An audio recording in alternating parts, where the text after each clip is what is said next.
नमस्कार, आप देख रहे हैं प्राइम टीवी। मैं हूं आपके साथ अब्दुल करीम। खबरों की शुरुआत करते हैं। आम आदमी पार्टी के राज्यसभा सांसद और उत्तर प्रदेश के प्रभारी संजय सिंह ने यूपी सरकार पर हमला बोला है और इस दौरान आप में शामिल हुए हमारा दल के राष्ट्रीय अध्यक्ष का स्वागत किया है। संजय सिंह ने कहा कि आम आदमी पार्टी कहती आई है हम राजनीति करने नहीं बल्कि इसे बदलने आए। और क्या कुछ कहा, आइए सुन लेते हैं।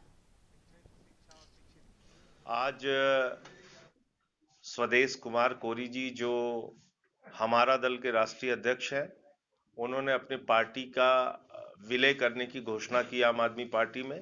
और ये हम सबके लिए बड़ी प्रसन्नता और खुशी की बात है कि समाज के दबे कुचले शोषित वंचित वर्ग की लड़ाई लड़ने वाले लोग आज आम आदमी पार्टी परिवार के साथ जुड़ रहे हैं।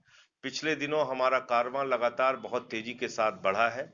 अलग अलग दलों से, अलग अलग विचारधाराओं से और खास तौर से जो समाज के पिछड़े दलित तबके के लिए काम करने वाले लोग हैं, उनकी भारी संख्या रही आम आदमी पार्टी में शामिल होने और जुड़ने वालों में। फिर कोई बात हम लोग बार बार कहते हैं कि जो शिक्षा शिक्षा और शिक्षा के लिए जो संघर्ष किया गया है और आज की तारीख में आम आदमी पार्टी के नाम में जो शिक्षा की ओर हम लोग समझना है, उसको हम लोगों को हम लोगों को संघर्ष की तैयारी कर रहे हैं। और उस संघर्ष के पश्चात इस समाज में जो वंचित, गरीब, कमजोर लोग हैं, उनको शिक्षित करने के अलावा कोई माध्यम उनके पास में नहीं है। अलीगढ़ में सड़क निर्माण की व्यवस्था को लेकर कांग्रेस कार्यकर्ताओं ने नगर निगम पर हमला बोला। कार्यकर्ताओं का कहना है कि नगर निगम द्वारा जो सड़क 2 माह पहले बनाई गई थी वो जगह जगह से खराब हो गई। इसमें नगर निगम की और अधिकारियों की मिलीभगत है। वहीं कांग्रेस के नेता आगा यूनुस ने कहा कि इस समस्या का जल्द से जल्द निर्माण नहीं किया गया तो हम जल्द ही नगर निगम का घेराव करेंगे। इस मामले को लेकर कई बार शिकायत पत्र भी दिया जा चुका है, लेकिन प्रशासन की ओर से इस मामले में कोई कार्रवाई नहीं की जा रही है। तो अलीगढ़ में कांग्रेस कार्यकर्ताओं ने नगर निगम पर जमकर हमला बोला।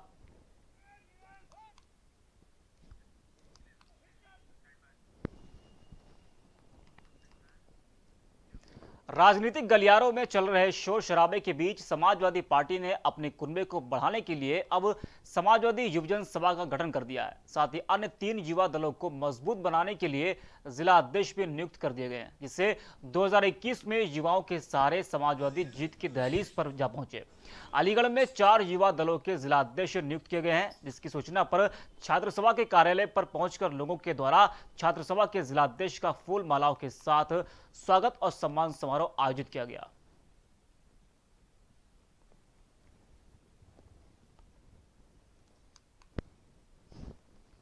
अलीगढ़ को मिले 4 नए युवा जिला अध्यक्ष।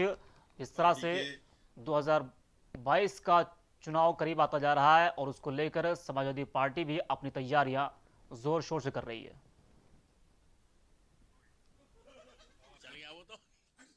मुंतजिम किदवई जो समाजवादी पार्टी के काफ़ी जुझारू नेता हैं हमारे छात्र सभा के, और वो पहले से काफ़ी अरसे से समाजवादी पार्टी के लिए काम कर रहे हैं।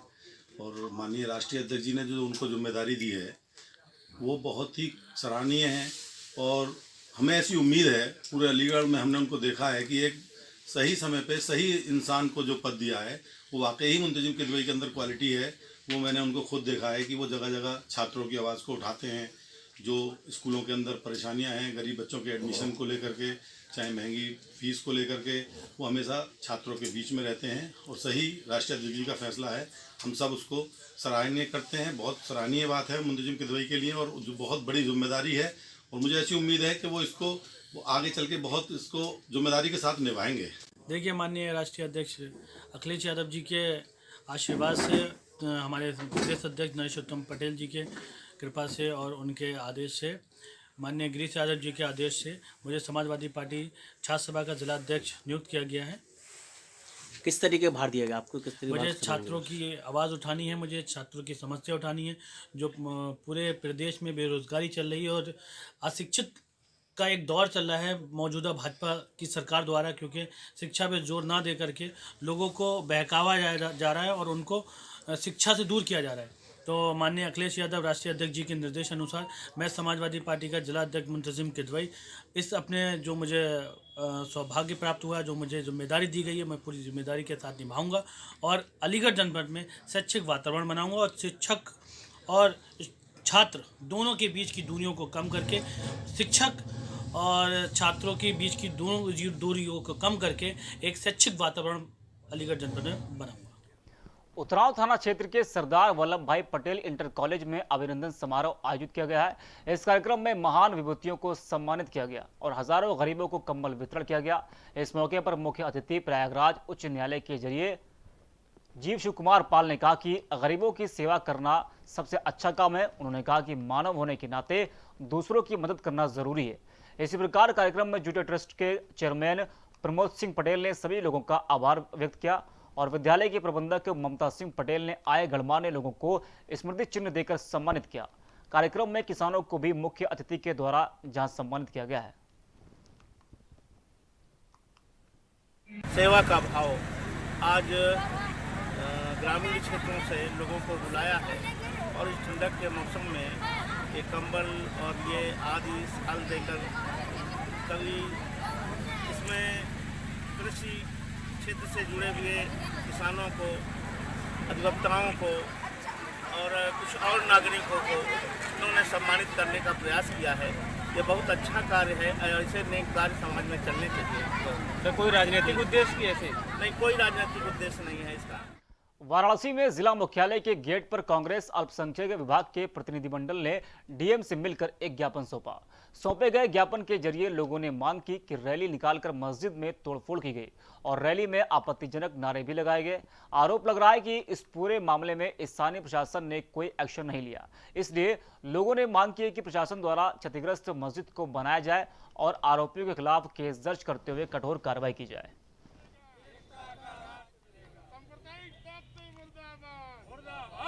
हमारे देश पर खतरा है। हिंदुस्तान के आवाम से और राष्ट्रपति महोदय से मैं मांग करता हूं कि भारत को बचाने के लिए आज हमारी मांग को मानिए और इस सांप्रदायिक ताकतों के खिलाफ कानून बनाइए और इसके खिलाफ अल्पसंख्यक वर्ग को सुरक्षा देने के लिए कड़ा कानून और ST/SC के तर्ज पर यही हम मांग करते हुए आज अपने माननीय जिलाधिकारी महोदय को के माध्यम से राष्ट्रपति महोदय को ज्ञापन दे।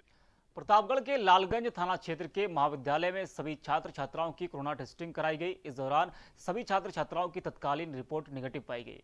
वहीं दूसरी रिपोर्ट 3 दिन आने की बात कही गई है। टेस्टिंग के समय महाविद्यालय परिसर में प्रत्येक छात्र छात्राओं को सोशल डिस्टेंस में खड़ा कराकर ही उन सभी की टेस्टिंग कार्य शुरू की गई। बता दें कि कार्यक्रम में महाविद्यालय परिवार के प्राचार्य व अध्यापक समेत सभी कर्मचारी एवं छात्र छात्राएं मौजूद रहे।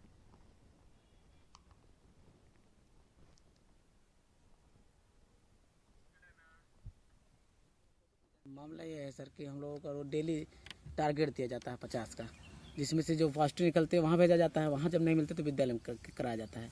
तो मैं विद्यालय में सर आया, मैं प्रिंसिपल साहब से बात किया तो राजी हुए। टेस्ट किया, 50 एंटीजन किया हूँ, 30 RT-PCR किया हूँ। इसमें से एंटीजन में कोई सब निगेटिव है, पॉजिटिव कोई नहीं आया। और मैं सीमा ऑफिस से आया हूँ। अच्छा, ये RT-PCR लखनऊ जाएगा, वहाँ 3 दिन बाद रिपोर्ट आएगी। एंटीजन का तो निगेटिव सब आ गया। ये भारत सरकार उत्तर प्रदेश सरकार के संयुक्त जो कोरोना के संबंध में बीमारियाँ चल रही हैं उसके संबंध में सरकार द्वारा डॉक्टरों की टीम भेजी गई थी। महाविद्यालय में हमारे जो उपस्थित सभी स्टाफ थे, सभी छात्र छात्राएं थीं। लगभग 50 लोगों का ऐसा कोरोना टेस्ट किया गया, जिसमें हम लोगों ने पूरी तरह से पूरा सहयोग किया और डॉक्टरों द्वारा बताया गया कि लगभग सारे बच्चे आपके नेगेटिव हैं, स्टाफ भी नेगेटिव हैं। फिलहाल अभी एक रिपोर्ट तीसरे दिन आती है, वो रिपोर्ट लेने के लिए हम लोग जाएंगे और 3 दिन बाद रिपोर्ट मिलेगी। वहीं बस्ती में पंचायत चुनाव की तैयारी चल रही है और लोगों का कहना है कि चुनाव से पहले वोटर लिस्ट में भारी कमियां हैं। कई मतदाताओं के नाम गायब हैं। अपनी समस्याओं को लेकर कई ग्रामीण शिकायत करने के लिए तहसील पहुंचे। यहां ग्रामीणों ने ज्वाइंट मजिस्ट्रेट से न्याय की गुहार लगाई। वहीं लोगों की परेशानियों को सुनते हुए ज्वाइंट मजिस्ट्रेट ने जांच के आदेश दे दिए हैं और कहा कि सभी मतदाताओं का नाम नियमानुसार लिस्ट में दर्ज करवाया जाएगा। इस कमी में संशोधन करते हुए चूंकि 3 जनवरी तक की समस्या निस्तारण सैकड़ों मतदाता हमसे मिले, जिनका कहना है कि उन्होंने पोलिंग बूथ पर जाकर के अपने नाम को सम्मिलित कराने और संशोधित कराने का एप्लीकेशन दे रखा था, लेकिन बीएलओ की मनमानी के चलते उनका नाम संशोधित वोटर लिस्ट में नहीं है। हमारे यहाँ से लगभग 160 नाम जो है बिना कारण बताए हमारे पास नोटिस दी गई है कि यहाँ कोई परिवर्तन नहीं किया जा रहा है वोटर लिस्ट में, और बिना वोटर लिस्ट दिखाए सभी का नाम एक तरफ से काट के ख़त्म कर दिया गया। 28 तारीख को ब्लॉक से सूची जारी हुई, फिर भी हम लोगों को वोटर लिस्ट नहीं दिखाई गई। ये एक्चुअली माझा एरिया का मामला है, जहाँ पर गांव जो है वो समय समय पर नदी के बहाव में परिवर्तन की वजह से कटते रहते हैं। तो इस वजह से लोग अपना निवास लगातार बदलते रहते हैं, इस वजह से इस प्रकार की समस्या उत्पन्न हो जाती है। लेकिन 3-4 जो इस संबंधित गांव हैं सबकी जांच करा के इस मामले का शीघ्र ही। खबरों में आगे बढ़ते हैं। सुल्तानपुर में शराब के ठेके में भीषण आग लग गई। दुकान में आग लगने से सेल्समैन भी आग की चपेट में आ गया और इस हादसे में सेल्समैन की दर्दनाक मौत हो गई। वहीं करीब 7 पेटी शराब भी जलकर खाक हो गई। सूचना पर पहुंची पुलिस ने शव को पोस्टमार्टम के लिए भेज दिया है और मामले की जांच पड़ताल कर रही है।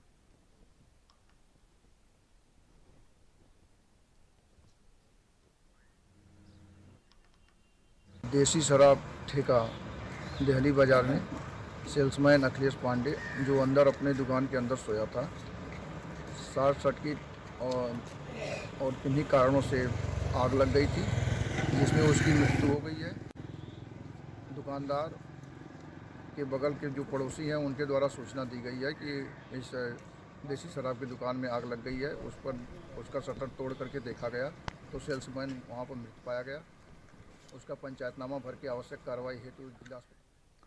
फिरोजाबाद के उत्तर थाना क्षेत्र में एक घर में अचानक भीषण आग लग गई। इस हादसे के दौरान 3 मासूम गंभीर रूप से घायल हो गए।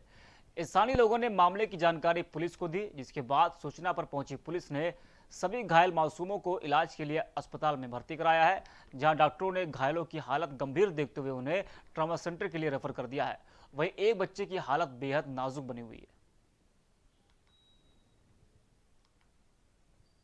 अभी मुझे जानकारी मिली है कि थाना उत्तर के अंतर्गत जो है पीपल नगर मोहल्ले में संजू एक नाम से एक श्रमिक हैं जो किराए पे रहते थे, और उनकी पत्नी का नाम कमलेश है। वो बगल के पड़ोस के घर में जुड़ाई करने गई थी।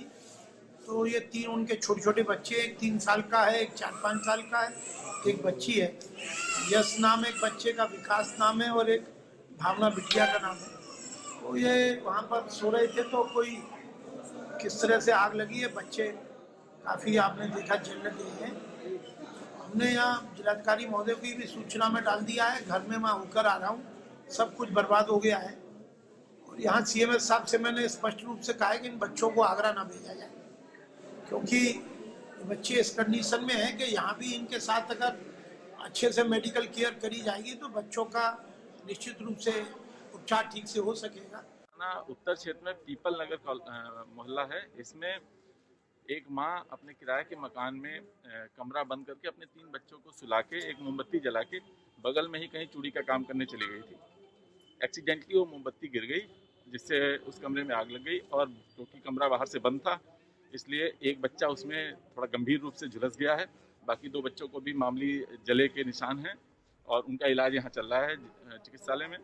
और जैसे इसमें मेडिकल का जो भी रिपोर्ट आती है और जो भी इसमें फायर सर्विस की जो भी रिपोर्ट आती है, उसके अनुसार आवश्यक विधि कार्रवाई। हमीरपुर के मौदाहा थाना क्षेत्र में एक ट्रैक्टर ने साइकिल सवार को जोरदार टक्कर मार दी। इस हादसे के दौरान एक बुजुर्ग महिला की मौके पर मौत हो गई। स्थानीय लोगों ने घटना की जानकारी पुलिस को दी, जिसके बाद सूचना पर पहुंची पुलिस ने शव को कब्जे में लेकर पोस्टमार्टम के लिए भेज दिया है और मामले की जांच शुरू कर दी है।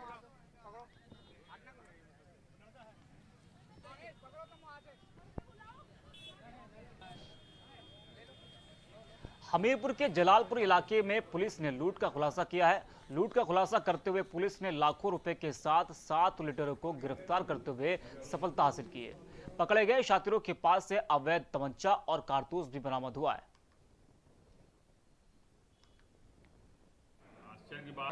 कुल इन लोगों से 1,90,000 रुपये नकद बरामद हुआ है और लूट का मोबाइल बरामद हुआ है। इन लोगों के पास से तमंचा, 2 तमंचे, कारतूस भी मिले हैं जो इन्होंने घटना में प्रयोग किया था, और ये अच्छा घटना का खुलासा हुआ। पुलिस टीम को और क्राइम ब्रांच की स्वाट टीम को 10,000 रुपये पुरस्कार दिया जाता है, और जो इनके लिए प्रोत्साहन का कार्य करेगा कि हमें हमेशा सहयोग मिलता रहे। हमीरपुर के बरौली गांव में मोरंग से भरी गाड़ी को निकलवाने के लिए दो पक्षों के बीच जमकर विवाद हुआ। धीरे धीरे करके विवाद इतना ज्यादा बढ़ गया कि दोनों तरफ से लाठी डंडे चलने लगे।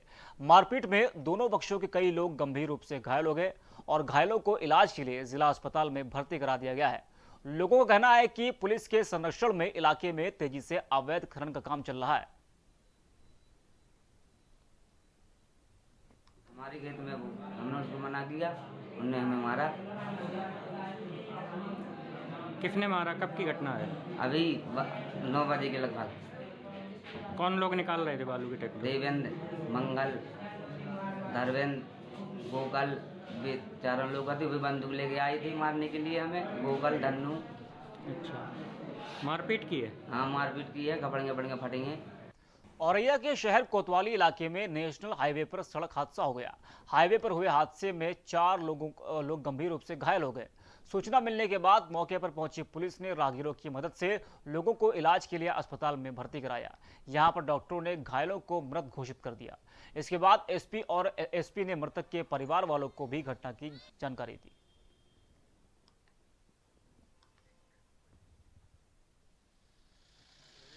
औरैया कोतवाली अंतर्गत चिरौली के पास हाईवे पर एक व्यक्ति अपनी बहन और 2 भतीजों के साथ आ रहे थे। स्कूटी से एक ट्रक की चपेट में आकर के इन चारों लोगों की दुखद मृत्यु हो गई। इस संबंध में आवश्यक वैधानिक कार्रवाई किया जा रहा है। आज सुबह 11 बजे करीब 108 एम्बुलेंस के द्वारा 4 लोग यहाँ पे अस्पताल औरैया में मृत अवस्था में लाए गए। एम्बुलेंस चालक ने बताया कि शायद हाईवे पर कहीं का एक्सीडेंट हुआ था और जो मरे हैं उनमें एक राज गौतम है जिनकी उम्र लगभग 23 साल है, विक्रमपुर के रहने वाले हैं। दूसरी प्रीति है जिनकी उम्र 20 साल है। 2 बच्चे हैं जिनकी उम्र एक विजय है जिनकी उम्र 10 साल और 6 जो है 12 साल की है। चारों लोग मृत अवस्था में लाए गए। किसान आंदोलन एक ऐसा आंदोलन जो थमने का नाम नहीं ले रहा। 30 दिन से भी ज्यादा का वक्त गुजर चुका है, लेकिन सरकार अपने और किसानों के बीच में सामंजस्य नहीं बैठा पा रही है। किसानों का कहना है कि उन्हें पहले से ही अपनी फसल का सही मूल्य नहीं मिल पाता है और अगर ये बिल लागू हो गया तो फिर तो हम बर्बाद हो जाएंगे। आए दिन कहीं न कहीं से किसानों को अपनी फसल का सही भुगतान ना मिल पाने की खबर सामने आती रहती है। ताज़ा मामला यूपी के रामपुर से आया है, देखिए हमारी खास रिपोर्ट।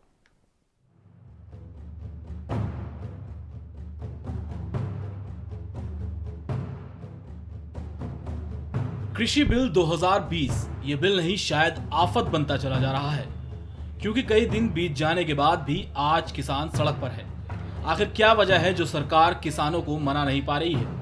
किसान हमेशा से अपनी फसल का सही मूल्य न मिल पाने का रोना रोता रहा है।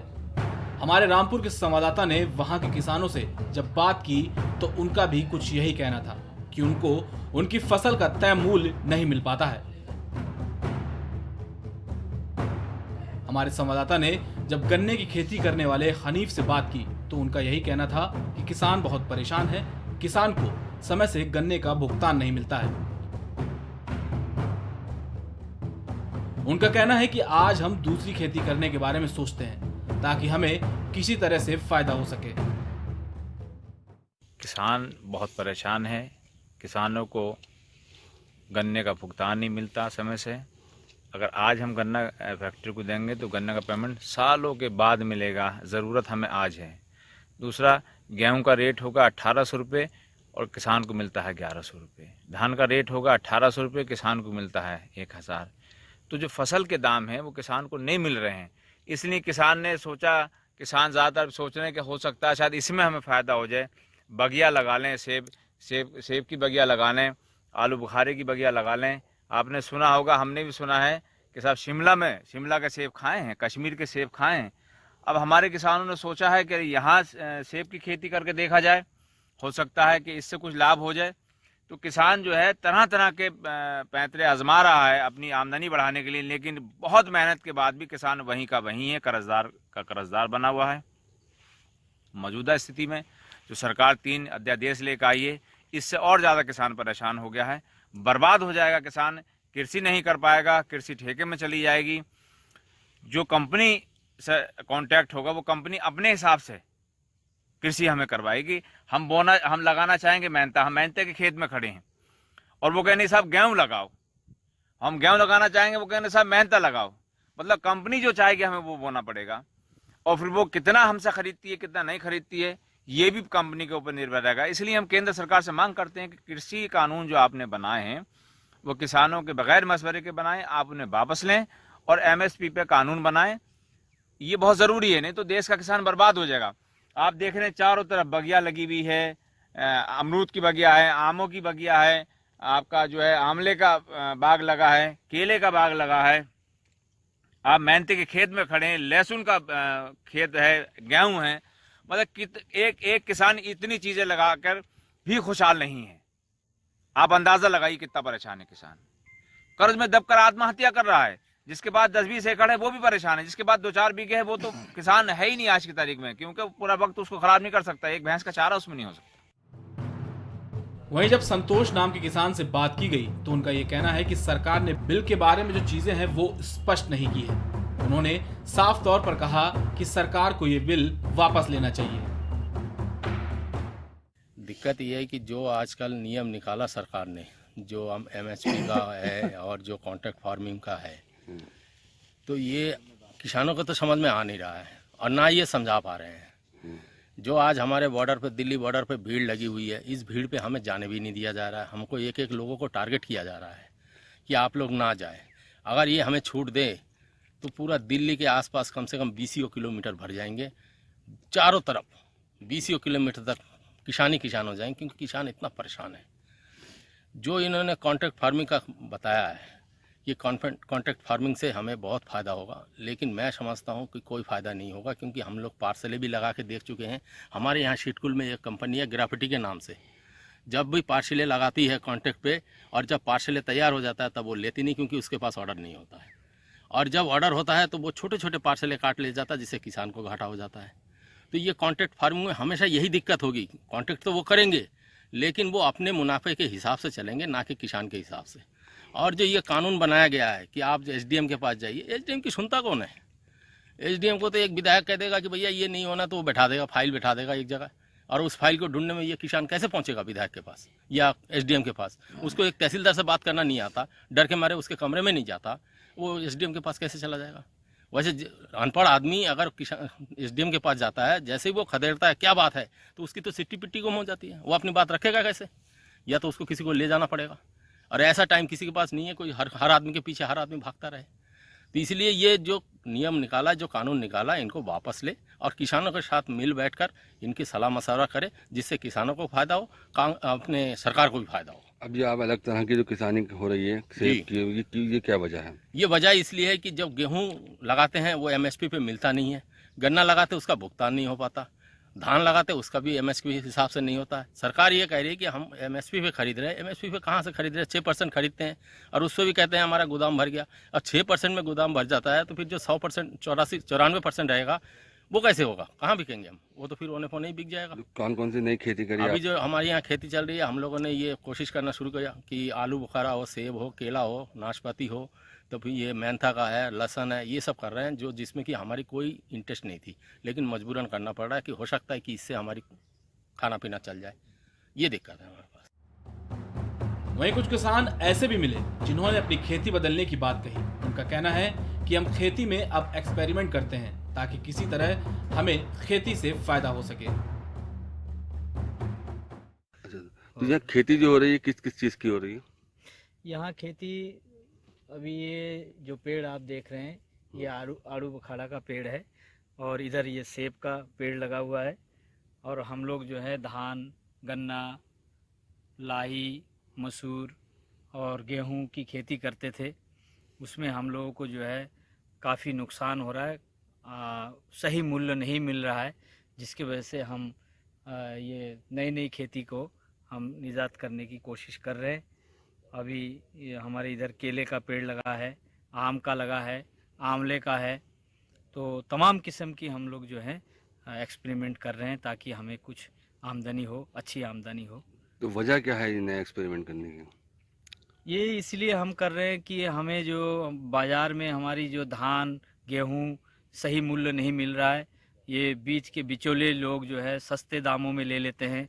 सरकार की जो MSP पे हम लोगों की फसल को नहीं लिया जाता है, थोड़ा बहुत बेच लेते हैं, बाकी हमको जो है बाज़ार भाव में उसमें बेचना पड़ता है, लाला बनियों के पास बेचना पड़ता है, उसमें हमें कम दाम में मिलता है।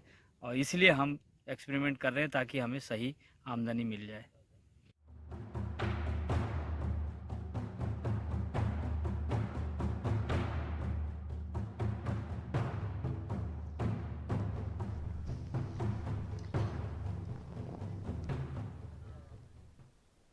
फिलहाल के लिए इतना ही। देश और दुनिया की तमाम बड़ी खबरों के लिए देखते रहिए प्राइम टीवी।